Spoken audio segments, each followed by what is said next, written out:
ఈ 25 నామాలు ఎక్కడ చెప్తున్నాడో అక్కడ సహస్రం చెప్పినంత శక్తి మీకు కలుగుతుంది. అంత గొప్ప నామాలు నేను చెప్తాను, మీరు కూడా చెప్పండి.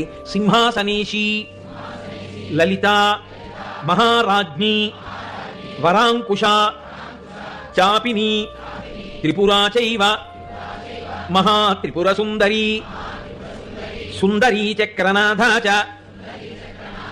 సామ్రాజ్ఞి, చక్రిణీ తథా చక్రేశ్వరి, మహాదేవి, కామేశి, పరమేశ్వరి, కామరాజప్రియా, కామకోటిక, చక్రవర్తిని, మహావిద్య, శివానంగవల్లభ, సర్వపాటల, కుళనాథ, ఆమ్నాయనాథ, సర్వాంనాయ నివాసిని, శృంగారనాయికా చేతి,